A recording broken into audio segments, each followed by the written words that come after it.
Hi everybody, Miss Mary again with another fun project for our MidPointe Maker. Do you like this old tree with its fallen down leaves? Doesn't it look nice and autumnal? It's a fancy word that means fall-like. So I thought maybe we could make this project today. To make this, you'll need just a few things. You'll want to have a paper bag like you would pack a lunch in. You'll need a ruler and pencil and scissors. Now for my first one here, you'll see that these falling down leaves are made with red and orange and yellow paper, which is very nice if you have that around. But if you don't, I bet you have some white paper and crayons. So you'll want to go ahead and gather those.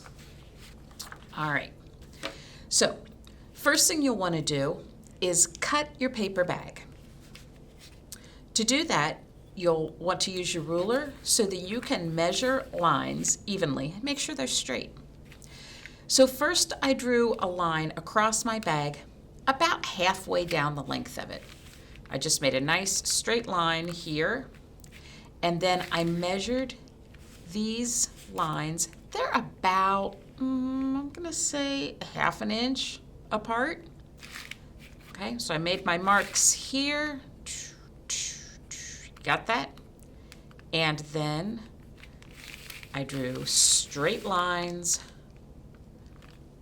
from this point all the way to the open end of the bag, right? Okay, draw all your lines all the way down. Did you see my totally cool MidPointe pencil? Woo woo. Okay, then with my scissors, I'm going to carefully cut just like this. So you're not opening the bag yet, all right? You're cutting straight along these lines. You might be wondering, well, this is kind of cool looking, but what am I ever going to do with it? Well, it's kind of nice to have a decoration around the house. Maybe you could put it in the middle of the table as you eat supper, you know, for a nice seasonal decoration, or maybe put it on the front window, on the windowsill, and you know, anybody who comes to your porch will see it. I'll bet your postman will kind of get a kick out of seeing your cool looking tree. All right, so I've cut from the top all the way down to that line. All right, now we're going to open the bag, which is a little tricky, so be careful, because now that you've cut it apart, you have to find how to get in there. There we go.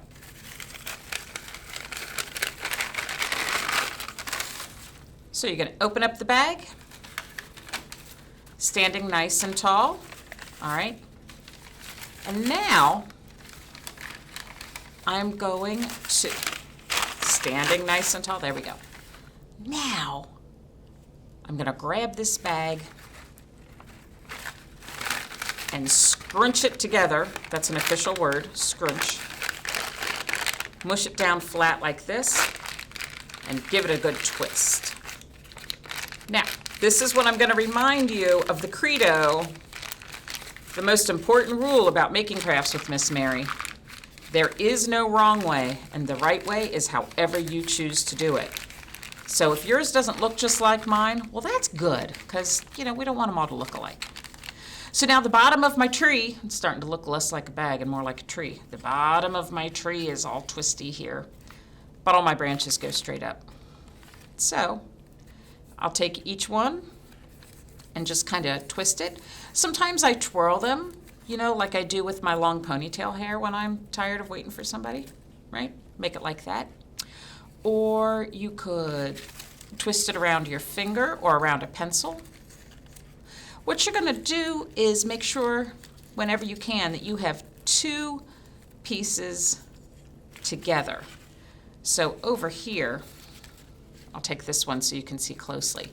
This is actually the very edge of the bag, so it's one piece, but it kind of looks like two. I'm going to give that a good twist.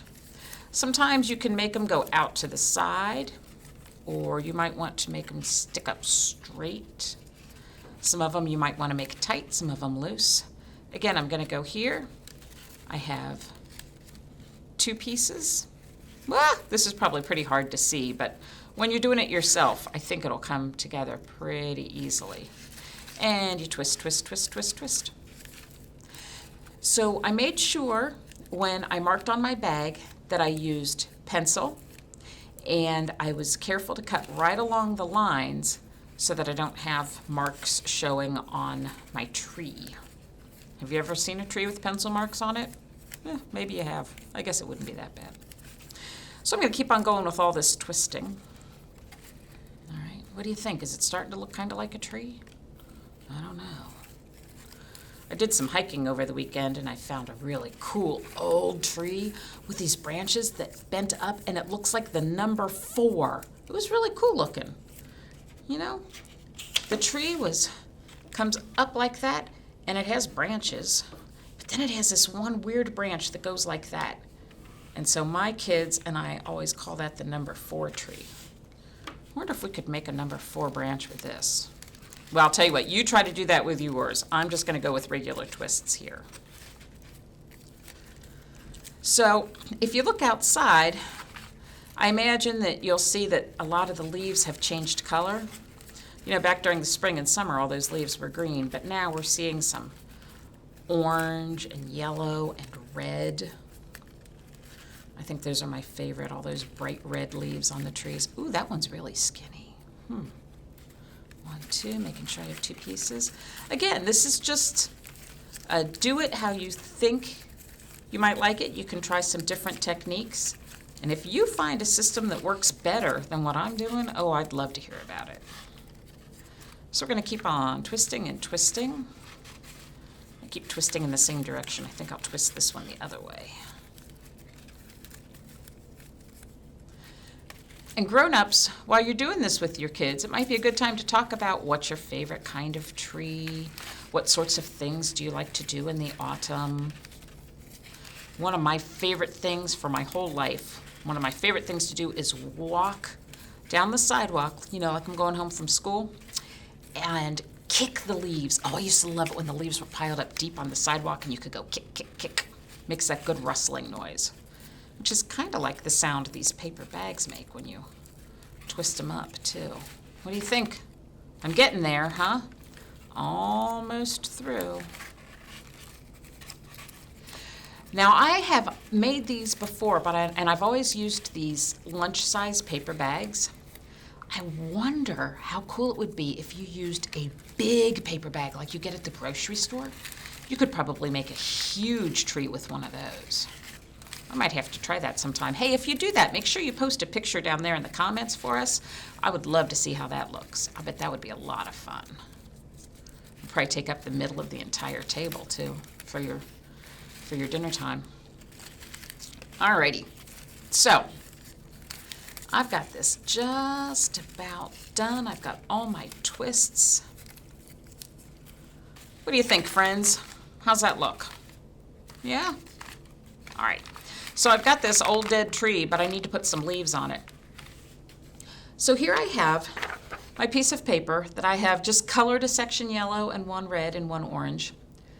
Now I could cut it up with my scissors, you know, and make some very nice, straight, even leaves, because we all know leaves are always straight edges and squares and rectangles, and of course they're not. So we're not going to do that. We're going to tear it. This is a fun job. I'll bet that if you have a younger kid who maybe isn't ready for scissors yet, I'll bet tearing is something they could do. And another thing you might want to think about if you are coloring your paper with crayon like I did with this, you might want to make sure you color both sides, which I didn't even think of. But, you know, our leaves out in nature, well, heck, they have colors on both sides, don't they? I'll have to be careful about how I attach my leaves to my tree. So I've got some that are yellow and some that are red and some that are orange. And we'll get those. Oh, and look, I think I have a few leaves that are 2 colors. Woohoo! How about that? These are pretty big. Again, there is no wrong way, and the right way is however you choose to do it. Look, I've got a little pile of leaves. Now, you know what I forgot to tell you about? I forgot to tell you about the glue. So we're gonna reach way over here and grab the glue bottle. All right. A glue stick works really well for this too. And if I had remembered to bring a glue stick with me, I'd be using that. Ha ha, Miss Mary's pretty funny. Okay, so I think that I will put a couple dips of glue. Here's a spot here. Maybe I'll just put a long line there and stick my leaves on, because you know what? They're just gonna land however they land, right? What do you think? Put a little bit more there. Stick those on like that. I do think that the colored paper looks a little cooler, but again, who has colored paper sitting around? I mean, you might. If you do crafts with kids, I'll bet you do. But in case you don't, it's always good to have another way to do it. So we'll put some glue on this branch and this branch, and we'll just go all around the tree and pick up some leaves here and there. There's a great big yellow one. There's one that's yellow and red. We'll get some orange over here. And you just keep taking these and gluing them on there, and then you have this very cool autumn tree. What do you think? Wasn't that fun? All right, so have a good time. You'll want a paper bag, a pencil, a ruler, scissors, glue, don't forget the glue, and some paper of fall colors, or you can take some white paper and color your fall colors. Glue it on there, and boom, there you go. Isn't that neat? I like that one. All right, thanks everybody for joining me for the MidPointe Maker today. Make some really cool stuff, show us what you've done, and check back and see what we're doing next week. Thanks everybody, bye-bye.